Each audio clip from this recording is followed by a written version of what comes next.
राजा Raghuvanshi murder case से जुड़ी जो कई चौंकाने वाले खुलासे लगातार सामने आ रहे हैं और ये खुलासे खुद हत्या आरोपियों ने किए हैं। 23 मई को राजा की हत्या के वक्त आखिर सभी आरोपी क्या कर रहे थे, देखिए डिटेल्स इस रिपोर्ट में।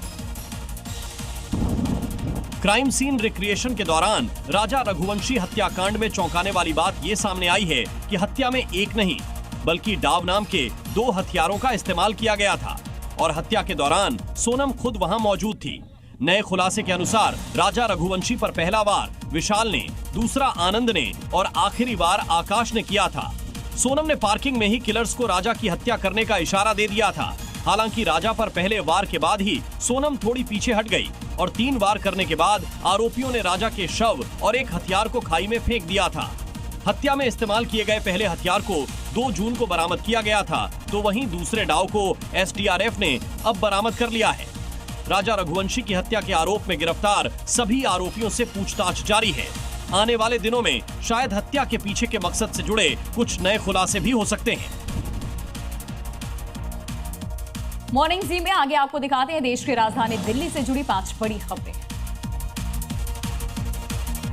बटला हाउस में डीडीए के एक्शन मामले में दिल्ली हाईकोर्ट ने बड़ा फैसला दिया है। 1 दर्जन से ज्यादा याचिकाकर्ताओं को बड़ी राहत देते हुए हाईकोर्ट ने अलग अलग याचिकाओं पर सुनवाई करते हुए डीडीए को नोटिस जारी किया है। वहीं हाईकोर्ट ने डीडीए के डिमोलिशन एक्शन पर भी रोक लगा दी है। इस मामले में 10 जुलाई को हाईकोर्ट सभी याचिकाओं पर एक साथ सुनवाई करेगा।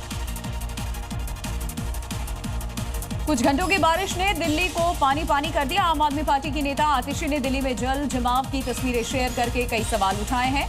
आतिशी ने पालाम, ईस्ट पंजाबी बाग और इंद्रलोक मुंड्का मेट्रो स्टेशन के पास जलभराव की तस्वीरें अपने सोशल मीडिया पर पोस्ट करके बीजेपी के वादों पर सवाल उठाए। विश्व के शिक्षा संस्थानों की रैंकिंग जारी करने वाली संस्था क्यूएस वर्ल्ड ने साल 2026 के लिए अपनी रैंकिंग जारी की है। आईआईटी दिल्ली ने क्यूएस वर्ल्ड यूनिवर्सिटी रैंकिंग में 2025 से लंबी छलांग लगाई है। पूरी दुनिया में आईआईटी को 123वीं रैंक हासिल हुई है, जो 2025 में 150वीं थी। दिल्ली सरकार जल बोर्ड के साथ मिलकर के एक नया प्रस्ताव लाने जा रही है, जिसके तहत अब घर या दुकान की रजिस्ट्री के लिए पानी का बिल जमा करना अनिवार्य होगा। रिपोर्ट्स के अनुसार दिल्ली सरकार ने इस प्रस्ताव पर काम शुरू कर दिया और बताया जा रहा है कि इस कदम का मकसद दिल्ली में अवैध वाटर कनेक्शंस पर लगाम लगाना है, जिससे जल बोर्ड का घाटा कम किया जा सके। यमुना की सफाई को लेकर रेखा गुप्ता सरकार ने यूपी और हरियाणा सरकार के साथ मिलकर एक ब्लूप्रिंट तैयार की है। रिपोर्ट के मुताबिक 2027 तक यमुना को पूरी तरह स्वच्छ करने का दावा किया गया है। इस योजना के तहत sewage treatment plant, common effluent treatment plant, factory और डेयरी वेस्ट मैनेजमेंट सेंटर्स का निर्माण किया जाएगा। बढ़ते हैं अगली खबर की ओर। कथावाचक पंडित प्रदीप मिश्रा के एक बार फिर से विवादों में फंसने की खबर आई है। कथा के दौरान उन्होंने भगवान चित्रगुप्त को लेकर आपत्तिजनक टिप्पणी की। महाराष्ट्र में कथावाचक पंडित प्रदीप मिश्रा ने कथा के दौरान भगवान चित्रगुप्त को लेकर कथित रूप से आपत्तिजनक भाषा का इस्तेमाल किया था, जिसके बाद देश भर में कायस्थ समाज में आक्रोश फैल गया। मुरादाबाद में अखिल भारतीय कायस्थ महासभा ने प्रदीप मिश्रा के खिलाफ धार्मिक भावनाओं को ठेस पहुंचाने को लेकर कड़ी कार्यवाही की मांग की है।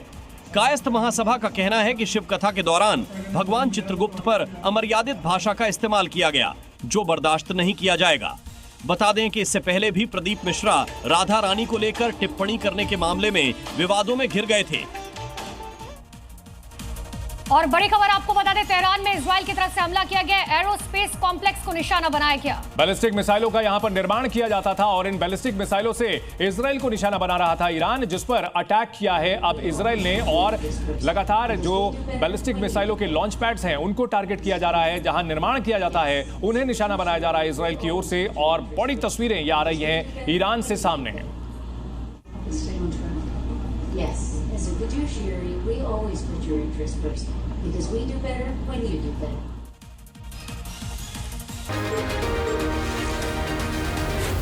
Zee News.